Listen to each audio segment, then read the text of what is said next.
Hello दोस्तों, आज हम जो फीटल सर्कुलेशन के बारे में पढ़ेंगे। फीटल सर्कुलेशन क्या होता है।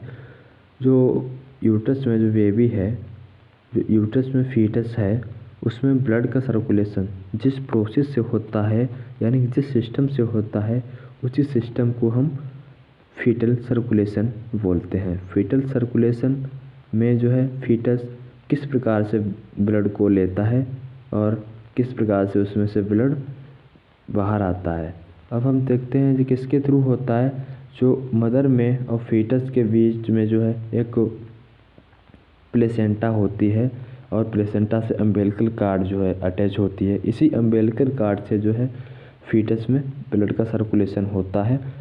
The exchange of material between fetal and maternal circulation occurs through a structure are called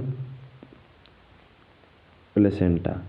इसको ही हम जो प्लेसेंटा बोलते हैं। इस प्लेसेंटा के थ्रू जो है फीटस को ऑक्सीजन या न्यूट्रिशंस जो भी ब्लड के माध्यम से मिलता है, वो उसी ब्लड से जो है जो डीऑक्सीजनेटेड ब्लड मतलब कि CO2 वाला ब्लड और जो वेस्टेज जो है वो इसी मैटरनल ब्लड से जो है फीटस से बाहर आते हैं। अब हम देखते हैं कुछ डायग्राम के माध्यम से फीटल सर्कुलेशन किस प्रकार से होता है।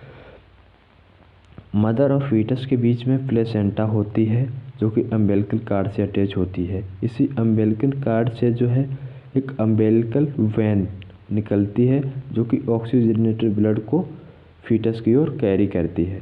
अब हम देखते हैं जो अम्बिलिकल वेन है, वैसे तो ये वेन है तो डीऑक्सीजनेटेड ब्लड को जो है कैरी करना चाहिए। यहाँ पर एक अपवाद है जो कि ऑक्सीजनेटेड ब्लड को कैरी करती है। ये अम्बिलिकल वेन जो है ये ऑक्सीजनेटेड ब्लड को कैरी करती है। अब हम जानते हैं कि जो लीवर होता है, लीवर में ब्लड को जो कैरी करती है वो पोर्टल वेन के द्वारा होता है। यहाँ पे क्या होता है, जो पोर्टल वेन जाकर के लीवर में दो पार्ट में डिवाइड हो जाती है, लेफ्ट पोर्टल वेन और राइट पोर्टल वेन, जो कि ब्लड को जो है लीवर में कैरी करती है। अब यहाँ पे क्या होता है, जो हार्ट होता है उसमें सुपीरियर और इन्फीरियर वेना केवा होता है। जो कि सुपीरियर वेना केवा हार्ट में जो अपर पार्ट बॉडी का है उससे ब्लड को कैरी करता है हार्ट के लिए, और जो इन्फीरियर वेना केवा है जो lower part of the heart इससे जो है कैरी करता है ब्लड को हार्ट के लिए। अब हम देखते हैं जो लीवर में ब्लड आ रहा है फीटस के ऑक्सीजनेटेड, ये जो है जो राइट पोर्टल वेन है यहाँ पर आकर के ये क्या करता है, इससे एक बाईपास निकलता है जो कि इन्फीरियर वेना केवा से अटैच होता है। इस पास को हम डक्टस वेनियोसिस बोलते हैं। इस डक्टस वेनियोसिस के थ्रू जो है इन्फीरियर वेना केवा में ब्लड पहुंच जाता है और इसके थ्रू ब्लड राइट एट्रियम में पहुंच जाता है। अब राइट एट्रियम से क्या होता है, जो फीटस का राइट एट्रियम और लेफ्ट एट्रियम के बीच में एक छेद होता है। इस छेद को हम फोरामेन बोलते हैं, जो कि फोरामेन का नाम है फोरामेन ओवल।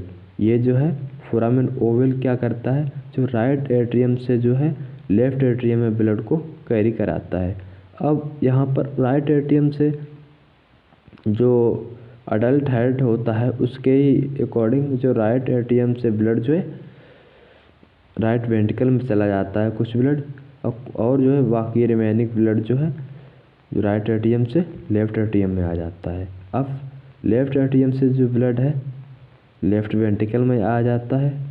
अब यहाँ पे क्या होता है, लेफ्ट वेंट्रिकल से ब्लड जो है वो अरोटा के थ्रू ये जो है आर्च ऑफ अरोटा में पहुँच जाता है, जो कि आर्च ऑफ अरोटा जो पूरे होल ऑफ बॉडी को ब्लड की सप्लाई करती है। अब जो हमारा राइट वेंट्रिकल में ब्लड जो पहुंच गया था राइट एट्रियम के थ्रू, अब ये क्या करता है, जो राइट वेंट्रिकल से जो है ब्लड जो पल्मोनरी ट्रैक है इसके थ्रू जो लंग्स की ओर जाता है।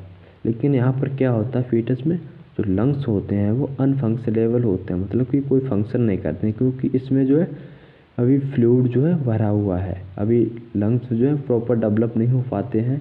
इस वजह से यहाँ पर ब्लड का सर्कुलेशन भी नहीं होता है, ना तो ये ब्लड को प्योरीफाई कर पाते हैं। अब यहाँ पर क्या होता है कि जो पल्मोनरी डक्ट्स में जो ब्लड पहुंच गया है, ये एक डक्टस आर्टियोसिस जो फोरामेन है, जो डक्टस आर्टियोसिस जो बाईपास है, इसके थ्रू जो अरोटा में आ जाता है, इसको हम बोलते हैं डक्टस आर्टियोसिस।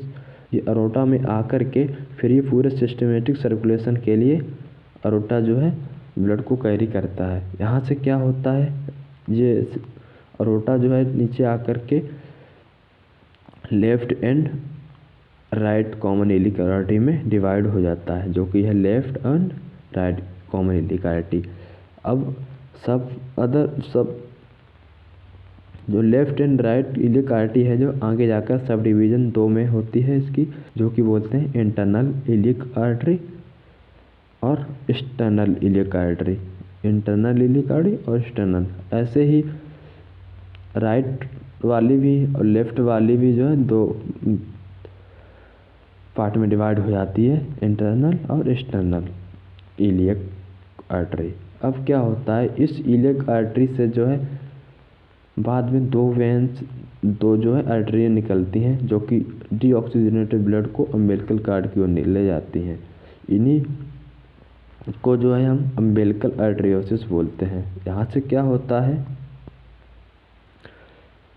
जो अम्बिलिकल आर्टरी जो है, ये जो है डीऑक्सीजनेटेड ब्लड को जो है अम्बिलिकल कार्ड की ओर ले जाती हैं, जो कि प्लेसेंटा के थ्रू मदर के ब्लड सर्कुलेशन में पहुंच जाता है। अब हम देखते हैं एट बर्थ, मतलब बर्थ के समय जो फीटल सर्कुलेशन में इसमें जो क्या क्या चेंजेस आती हैं, वो क्यों आती हैं। जैसे कि अभी तो ये वर्क नहीं कर रहा है, जैसे कि लंग से अभी वर्क नहीं कर रहा है अभी। जब ये एट बर्थ, मतलब बर्थ के समय जब ये प्रॉपर अपने फंक्शनिंग में आता है, तो इसमें कुछ मस्कुलर चेंजेज होती हैं। वो किस प्रकार से होती हैं, जो हमारी जो अम्बिलिकल आर्टरी होती है, जो डीऑक्सीजनेटेड ब्लड को कैरी करती है अम्बिलिकल कॉर्ड की तरफ, ये जो है अम्बिलिकल लिगामेंट में कन्वर्ट हो जाती है। और हमारी जो अम्बिलिकल वेन है, ये जो लिगामेंटम टियर्स ऑफ लीवर में चेंज हो जाती है।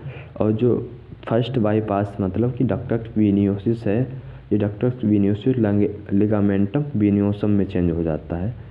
अब जो फोरामेन ओवल है, जो कि एक छेद होता है आर्टियम से लेफ्ट से राइट आर्टियम में, अब इसमें क्या होता है, ये फोरामेन ओवल जो है फोसा ओवलियस में चेंज हो जाता है। और हमारा जो थर्ड बाईपास है, वो डक्टस आर्टियोसिस, जो डक्टस आर्टियोसिस है लिगामेंटम आर्टियोसम में जो चेंज हो जाता है।